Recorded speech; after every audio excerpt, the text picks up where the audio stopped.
Good morning students. मैं Pawan sir, modern chemistry classes Buxar Bihar. आज फिर से आप लोगों का बेसिक क्लास में स्वागत है। आज हम लोग एक ऐसे शब्द को लेकर चलेंगे जिसकी ज़रूरत हर एक लेवल के साइंस स्टूडेंट्स को होती है। विज्ञान के हर एक विद्यार्थी के लिए यह जरूरी होता है जानना कि मोल किसे कहते हैं। तो आज का हमारा टॉपिक आपको पता चल गया कि मोल किसे कहते हैं। मोल शब्द सुनते ही आपके दिमाग में ये हलचल होती है कि मोल का मतलब क्या होता है।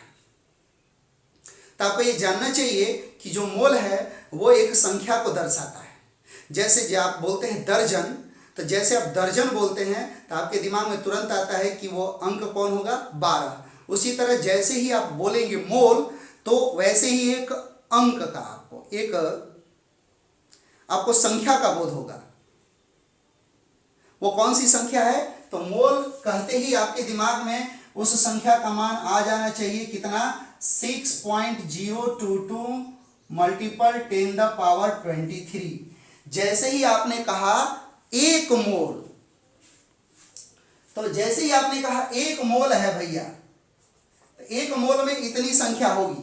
जैसे आप बोलते हैं एक दर्जन में 12, उसी तरह एक मोल में कितना होगा संख्या, 6.022 × 10⁻23। अब सवाल उठता है कि जैसे आप बोलते हैं एक दर्जन केला, तो केले की संख्या होगी। एक दर्जन सेब, तो सेब की संख्या होगी। लेकिन अब ये किसकी संख्या है? तो ये अवयवी कणों की संख्या है। किनकी? अवयवी कणों की। तो ये किसकी किसकी संख्या है? तो ये संख्या है अवयवी कण की, यानी परमाणु की या अणु की या आयन की। क्लियर? तो अगर परमाणु है, अणु है, आयन है, तब सवाल उठा कि ये परमाणु अणु आयन है किसमें।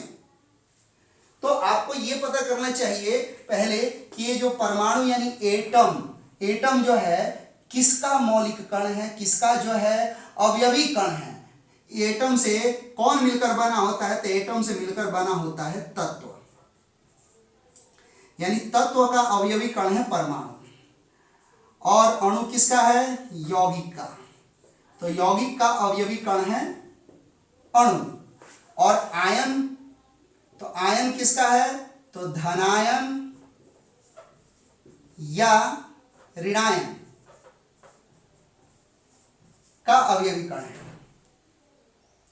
यानी यहां से आपको एक डिफिनेशन मिल गया मोल। मोल किसे कहते हैं? तो यहां पे 3 डिफिनेशन है, तत्व के लिए, यौगिक के लिए, धनायन और ऋणायन के लिए। तो आप इसको लिख सकते हो कैसे? तो किसी तत्व में यदि परमाणुओं की संख्या 6.022 × 10⁻23 होती है तो उसे एक मोल कहते हैं। किसी यौगिक में यदि अणुओं की संख्या 6.022 × 10⁻23 होती है तो उसे एक मोल कहते हैं। यदि किसी धनायन या ऋणायन में आयनों की संख्या 6.022 × 10⁻23 होती है तो उसे एक मोल कहते हैं।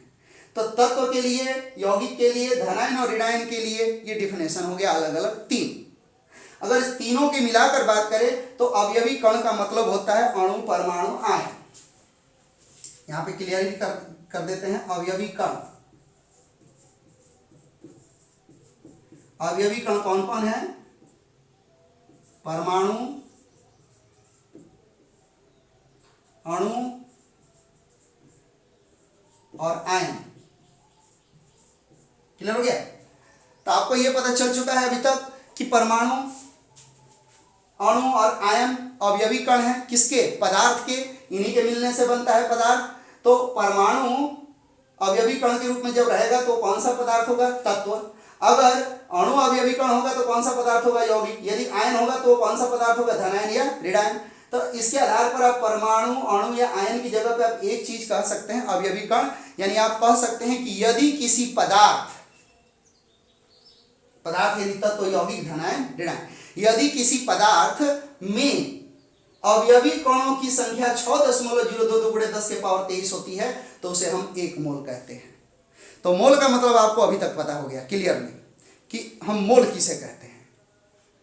क्लियर हो गया यहां तक? अगर तत्व का यहां से डिफिनेशन, यौगिक का यहां से, धनायन, ऋणायन का यहां से, और यदि तीनों को मिलाकर एक डिफिनेशन बनाना चाहते हो तो पुनः एक बार रिपीट करते हैं। यदि किसी पदार्थ में यानी तत्व यौगिक या धनायनिक आयन में अवयवी कणों की संख्या यानी परमाणु अणु या आयन की संख्या 6.022 × 10⁻23 होती है तो उसे हम 1 मोल कहते हैं। अब इसी चीज को अब गैस के लिए एक नया रूल आता है, उसको समझ लीजिए। गैस के लिए क्या रूल होता है वो देखिए। एक रूल होता है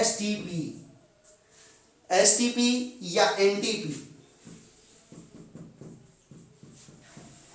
या एक आता है सा तार दा। एस का मतलब सिंपल, टी का मतलब टेम्परेचर, पी का मतलब pressure, simple temperature and pressure. N का मतलब नॉर्मल, टी का मतलब टेम्परेचर, पी का मतलब pressure, normal temperature and pressure. सातादा साधारण ताप तथा दाब, ये एसटीपी और एनटीपी का हिंदी में संकेत है। मतलब एसटीपी एनटीपी का मतलब हो गया साधारण ताप तथा दाब। तो साधारण ताप तथा दाब किसे कहते हैं, तो ये इसका मान फिक्स होता है साधारण ताप और दाब का जब टी का मान 273 केल्विन रहता है। ये पूर्ण संख्या में लेके चलते हैं। ये एक्यूरेट वैल्यू जो होता है 273.15 केल्विन होता है, जिसको हम लगभग बराबर लिख देते हैं 273 केल्विन। और प्रेशर यानी दाब का वैल्यू 1 atm होता है तो उसे हम कहते हैं एसटीपी। साधारण ताप तथा दाब किसे कहते हैं, तो जब भी टेम्परेचर का वैल्यू 273.15 केल्विन यानी लगभग 273 केल्विन और दाब का वैल्यू 1 atm होता है तो उसे हम एसटीपी कहते हैं। ये है आपका एसटीपी का डिफिनेशन। यानी जैसे ही आपको एसटीपी बोले तो आपके दिमाग में आना चाहिए कि एसटीपी पर इतना टेम्परेचर इतना प्रेशर फिक्स रहता है, वो कहीं जाता नहीं है। एक अगली डिफिनेशन ये होती है कि एसटीपी पर किसी भी गैस के 1 मोल का आयतन 22.4 लीटर होता है। ध्यान रखिएगा, ये डिफिनेशन आपकी आएगी कि एसटीपी पर किसी भी गैस के 1 मोल का आयतन 22.4 लीटर होता है। तो मोल शब्द से आप लोग वाकिफ हो गए। मोल किसे कहते हैं और मोल की कितने प्रकार के डिफिनेशन है। पदार्थ यानी परमाणु अणु आयन के रिस्पेक्ट में एक था और एक था गैस के रिस्पेक्ट में। तो ये है मोल के बारे में जानकारी। अगर आपको मोल की संख्या निकालनी है तो जनरली आप निकाल लेते हैं मॉलिक्यूलर मास। तो मॉलिक्यूलर मास जो निकालते हैं वो 1 मोल का होता है। जैसे आप लोग को याद होगा कि आपने CO2 का निकाला तो C का 12, O का 2 × 16, दोनों को जोड़ देते तो हो गया 44 ग्राम। ये 44 ग्राम बराबर कितना मोल हो गया, 1 मोल। तो ये 44 ग्राम में 1 मोल है तो इसमें कणों की संख्या कितनी होगी ये डिसाइड कीजिए। CO2 है क्या चीज, तो CO2 एक यौगिक है, तो यौगिक में अणु होगा अवयवी कण, इसमें अणु की संख्या कितनी होगी 6.022 × 10⁻23 होगी। इस वीडियो को यहीं पर रोकते हैं और इस पे आधारित जो न्यूमेरिकल है हम अगली क्लास में बनाएंगे। वो भी आपको नेम दिया जाएगा मोल पर आधारित आंकिक प्रश्न, तो उसको जरूर देखिएगा अगर मोल पर आधारित आप प्रश्नों का हल निकालना चाहते हैं तो। Welcome to modern chemistry classes guided by Mister Pawan Kumar, Buxar, Bihar. हमारे चैनल को सब्सक्राइब करके हमसे निरंतर जुड़े रहें। धन्यवाद।